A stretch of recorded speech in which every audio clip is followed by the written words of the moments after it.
Here are some of the things that you should know before you purchase the Nikon ZR. Nikon sent us this camera for 2 weeks to test out, but they have not paid us for any affiliation on this video, so this is our true testimony. So I'm gonna get into it.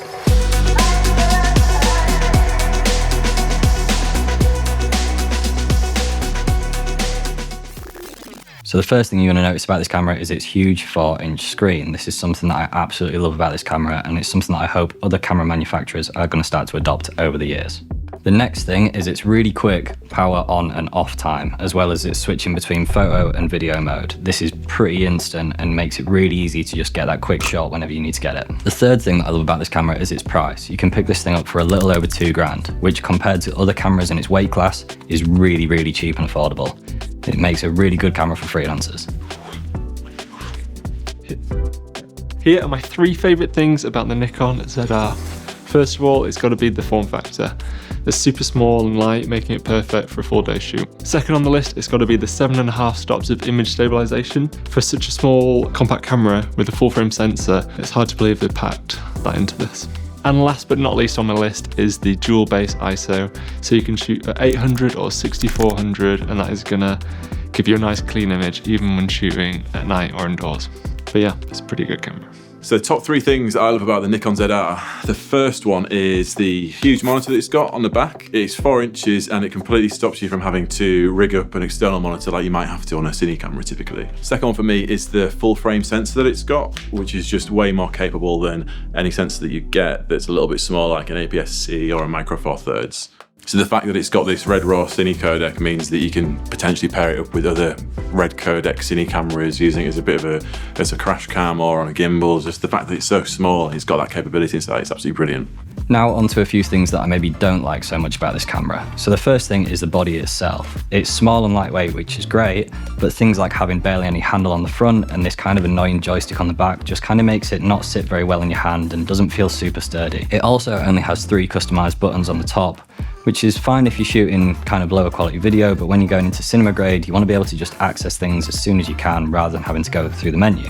The second thing that I maybe don't like as much about this camera is that it only comes with a 35mm jack, which is normal, but when you put 32-bit float into a camera, you'd expect an XLR to be able to get the most out of that 32-bit float. Maybe this is something that Nikon might come up with in the future in terms of an XLR top handle similar to the C50 or the FX3. The third thing that isn't great about this camera is the size of the codecs. You're going to need a lot of hard drives if you're going to want to shoot on red raw in this quality. For some reason, Nikon hasn't put any of the lower red codecs in here like Red LQ or ELQ, which means that you can save on the sort of drive space that you need in. This thing will eat up terabytes and terabytes of your SD cards, so just be prepared for that if you're going to purchase it in the future. If I'm gonna really nitpick with this camera, there are 2 things I don't love about it. First of all, it's the menus. I've never really used a Nikon, and if you're a Nikon user, I'm sorry, but I just find that aesthetically, that's the numbers and letters and colours, it's not working for me. There's one other thing I don't love about this camera, and it's the lack of EVF. I feel like I keep going to try and do this, but yeah, obviously it's not there. It's a nice to have on a video camera, but on a bright sunny day, I do find I wish it had one. 2 things I really don't like about this camera would be, firstly, the fact that it doesn't have built-in ND filters. I mean, it's a lot to ask for a DSLR size camera such as this, but when you're used to using more cine-style cameras, then that's really like something that you can't do without. Secondly, I'd say one of the things I really don't like is the fact that when you're taking the lens on and off the mount, it goes the other way. Like, what's all that about? Like Australian-style technology, basically.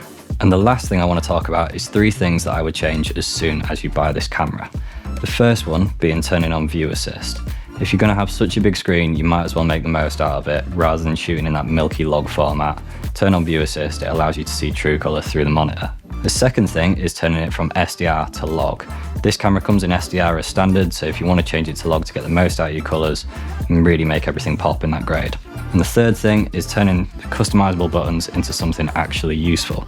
I've got the third one set up for zebras, the second one set up for focus peaking, and the first one to adjust my ISO, seeing as the scroll wheels on the front and back aren't native to adjusting the ISO for some reason. We're going to be posting a more in-depth conversational video about this camera on our YouTube channel in the future. But until then, let us know, is this the best camera in its weight class, and would you buy it?